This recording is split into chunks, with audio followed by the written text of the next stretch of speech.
Hello friends, आज हम पढ़ेंगे कि काल किसे कहते हैं और काल क्या होता है। इसके बारे में आपने थंबनेल में तो देख ही लिया होगा। चलिए फिर शुरू करते हैं। आप आज तक हिंदी जिन एग्जाम में हिंदी आती है वहाँ पर काल का क्वेश्चन आए ऐसा कभी नहीं हुआ।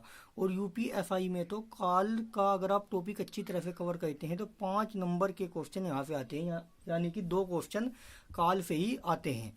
काल एक बहुत ही इम्पोर्टेंट टॉपिक है। जैसे आप बचपन से अंग्रेजी में पढ़ते आ रहे हैं कि काल 3 प्रकार के होते हैं, ठीक हिंदी में भी काल 3 ही प्रकार के होते हैं, लेकिन इनके काल जैसे वर्तमान काल को अंग्रेजी में प्रेजेंट टेंस कहते हैं, वहाँ पर तो इसके 4 भाग हैं। वहाँ पर पास्ट के भी 4 ही भाग हैं और फ्यूचर के भी। लेकिन हिंदी में काल के जो भेद होते हैं उनमें थोड़ा अंतर पाया जाता है तथा इनके नाम में भी काफ़ी अंतर देखने को मिलता है। चलिए तो फिर हम काल के चैप्टर को शुरू करते हैं। सबसे पहले देखते हैं कि काल किसे कहते हैं। जो कार्य समय के अंतराल को पूरा करता है उसे काल कहते हैं, अर्थात जो कार्य समय के अनुसार पूरा होता है उसे हम काल कहते हैं। काल के भेद, काल के 3 भेद हैं, जैसे वर्तमान काल, भूतकाल, भविष्य काल। यहाँ तक तो सबको पता होता है कि काल के 3 भेद हैं, लेकिन अब इन काल के अलग अलग भेद के ऊपर ही एग्जाम में क्वेश्चन पूछा जाता है। जैसे सबसे पहले हम देखते हैं वर्तमान काल। जो कार्य वर्तमान समय में हो रहा हो या होने का संकेत दे रहा हो, अर्थात जो कार्य वर्तमान में हो रहा है, जैसे कि अभी हम आपको पढ़ा रहे हैं, तो यह कार्य वर्तमान में हो रहा है या होने का संकेत दे रहा है, यही वर्तमान काल है। वर्तमान काल के 5 भेद हैं।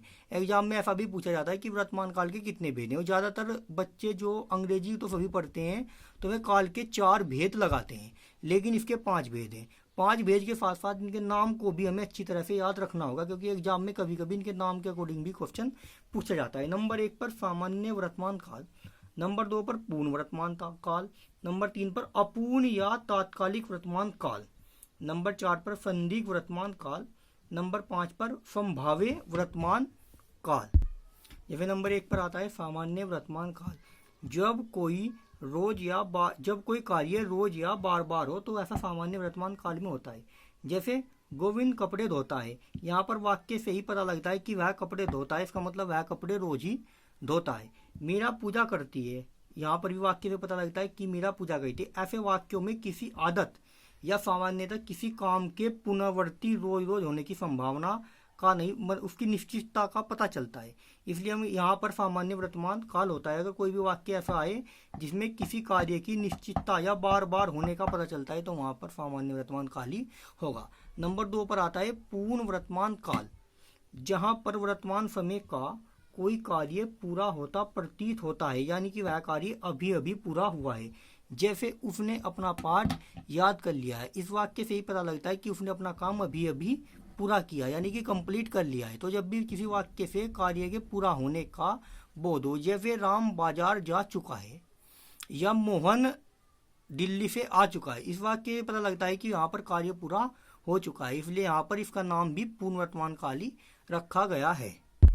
नंबर 3 पर आता है अपूर्ण या तात्कालिक वर्तमान काल, जहाँ पर वर्तमान काल का कोई कार्य पूरा न होने का संकेत दे रहा हो। इसमें नाम से ही स्पष्ट है कि यहाँ पर कोई कार्य पूर्ण नहीं हुआ है, अभी कार्य जारी है, यानी कि कार्य अभी पूरा नहीं हुआ, अभी चल रहा है। जैसे अध्यापक पढ़ा रहे हैं, सुमन स्वेटर बुन रही है, जैसे मैं यह वीडियो बना रहा हूँ, यानी कि आपको भी पढ़ा रहा हूँ, अभी पढ़ाने का कार्य पूरा नहीं हुआ। तो जब भी कहीं किसी वाक्य में ऐसा संकेत मिले कि यहाँ पर कार्य अभी जारी है और चल रहा है, तो ऐसी जगह हमेशा अपूर्ण या तात्कालिक वर्तमान काल ही होता है। इसके बाद पर नंबर 4 पर आते हैं संदिग्ध वर्तमान काल, जहाँ पर वर्तमान काल के कार्य में पूरा न होने का संदेह हो, यानी कि कार्य पूरा नहीं हुआ और इसमें पूरा होने में अभी संदेह बाकी हो। जो आदमी इस बारे में बता रहा है उसे खुद नहीं पता कि कार्य पूरा हुआ है या नहीं। जैसे पिताजी बगीचे में टहलते होंगे, इस वाक्य से पता लगता है कि हमने संभावना व्यक्त की है कि पिताजी बगीचे में टहलते होंगे, यानी कि वह ऐसा कार्य रोज करते होंगे। और जब हमसे किसी ने पूछा कि तुम्हारे पिताजी कहाँ हैं, तो हमने जवाब दिया कि बगीचे में टहलते होंगे, तो यहाँ पर संदिग्ध वर्तमान काल है। जैसे माता जी खाना बनाती होंगी, यहाँ पर भी संभावना व्यक्त की गई है, लेकिन एग्जाम में जब ऐसा क्वेश्चन आता है तो बच्चे इसका आंसर भविष्य काल लगाते हैं, जबकि यह वर्तमान काल में ही होता है। इसके बाद नंबर 5 पर आता है संभाव्य वर्तमान काल। वर्तमान काल में जहाँ पर किसी कार्य के अभी अभी पूरा होने की संभावना हो, यानी कि कार्य के पूरा होने की संभावना बताई जा रही है और कार्य अभी अभी पूरा होने वाला हो। जैसे डॉक्टर साहब शायद दफ्तर चले गए हैं, इस वाक्य में एक संभावना जताई गई है कि डॉक्टर साहब शायद दफ्तर चले गए हैं। लगता है पिताजी टहलकर आ गए हैं। इस वाक्य में भी ऐसा ही बताया गया है कि पिताजी शायद टहलकर आ गए हैं। तो यहाँ पर भी एक संभावना का ही वर्णन किया गया है। इसके आगे आता है नंबर 2 पर भूतकाल, जहाँ पर कोई कार्य बीते समय में पूरा होने का संकेत दे रहा हो, यानी कि जिस वर्तमान समय में हम खड़े हैं कार्य उससे पहले पूरा हो गया है, तो वहाँ पर भूतकाल होता है। इसके दो एग्जाम्पल देखते हैं। जैसे पिताजी घूमने चले गए हैं, मतलब कि पिताजी घूमने जा चुके हैं। जब हमसे किसी ने पूछा तुम्हारे पिताजी कहाँ हैं, तो उससे पहले ही वे घूमने जा चुके थे, मतलब चले गए थे। इसलिए वाक्य में कहा गया है कि पिताजी घूमने चले गए हैं, यानी कि कार्य पहले ही हो चुका है। बच्चा चारपाई पर सो गया है, यानी कि बच्चा पूछने से पहले ही सो गया है। भूतकाल के 6 भेद हैं। नंबर 1 सामान्य भूतकाल, नंबर 2 पर आता है पूर्ण भूतकाल, नंबर 3 पर आसन भूतकाल। ये थोड़ा सा अलग है क्योंकि वर्तमान काल में ऐसा कोई नाम नहीं था, आसन भूतकाल। इसके बाद में आता है अपूर्ण भूतकाल, फिर आता है संदिग्ध भूतकाल। इसके बाद नंबर 6 पर आता है हेतु मद भूतकाल। इस प्रकार भूतकाल के 6 भेद हैं। एग्जाम में कई बार ऐसा क्वेश्चन भी पूछा गया है कि भूतकाल के कितने भेद हैं, 6 भेद हैं। और कभी कभी ऐसा पूछा जाता है कि कोई ऐसा वर्ड दे देते हैं जो इन काल से संबंधित है ही नहीं, और इनमें से किसी एक का नाम दे, किसी 3 का नाम दे देते हैं और पूछते हैं कि इनमें से कौन सा काल भूतकाल से संबंधित नहीं है। तो चलिए इसे आगे देखते हैं। सामान्य भूतकाल, जहां पर किसी के बीता होने का संकेत हो, अर्थात वर्तमान काल की आदत हो।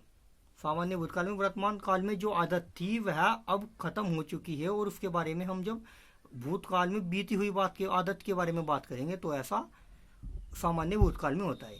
जैसे नौकर चला गया है, तो नौकर पहले ही चला गया है। छोटू ने अपना पाठ याद कर लिया है, यह भी है कि छोटू ने अपना पाठ याद कर लिया है कि कार्य पहले ही भूतकाल में हो चुका है। यह ऐसा है वह तो रोज ही नहाया करता था, तो इसमें भी कोई आदमी पहले रोज नहाता था, उसकी आदत को ही वर्तमान काल में बताया गया है जो भूतकाल में घटना हुई थी, क्योंकि नहाने वाला आदमी भूतकाल की ओर संकेत करता है। इसके बाद आता है पूर्ण भूतकाल, जहाँ पर भूतकाल का कोई कार्य बहुत पहले बीते जाने का संकेत मिले, जहाँ पर किसी कार्य के बहुत पहले ही बीते जाने का संकेत मिले।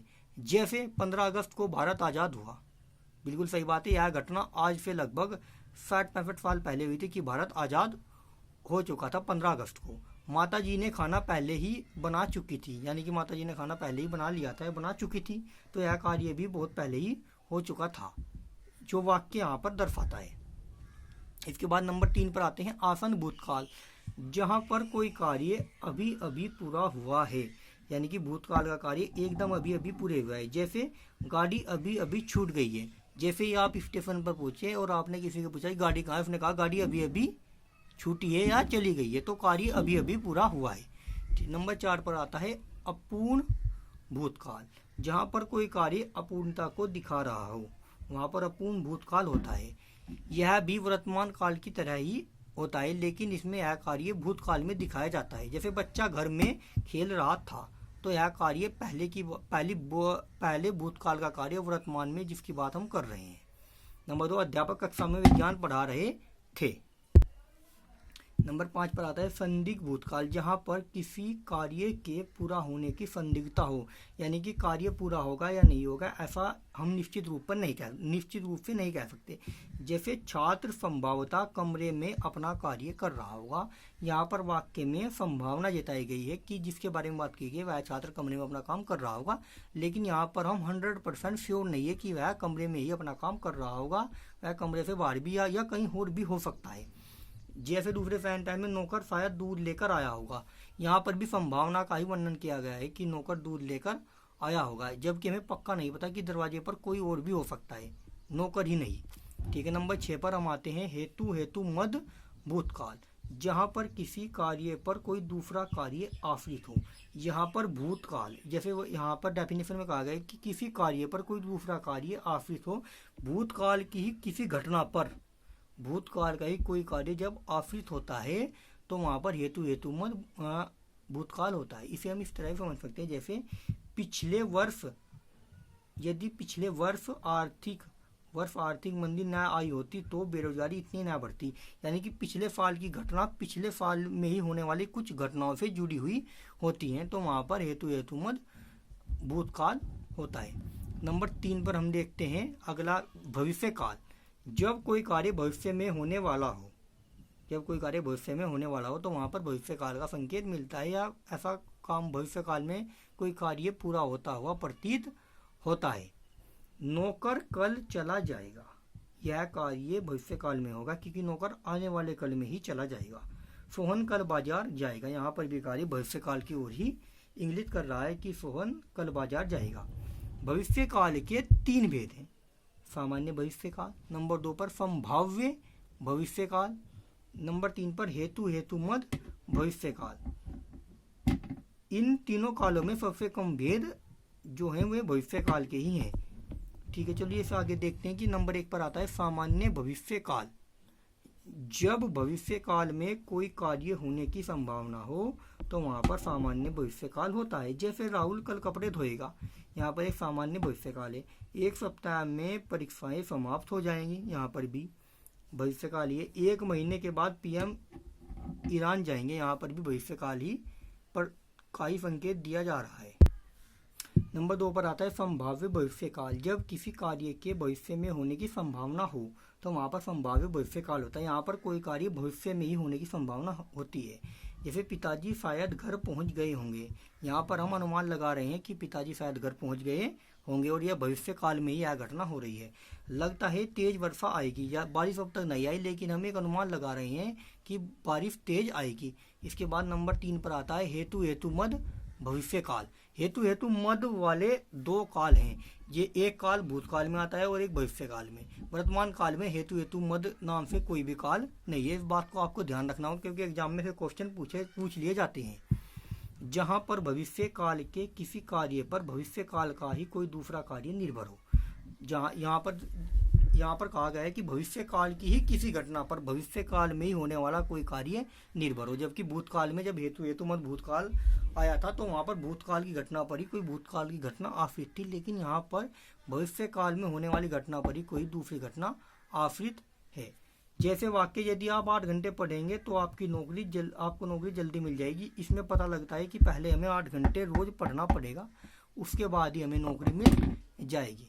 तो काल के चैप्टर में फिलहाल इतना ही। अगर आपको हमारी वीडियो अच्छी लगती है तो आप हमारे चैनल को सब्सक्राइब करें, उस वीडियो को लाइक और शेयर जरूर करें। धन्यवाद।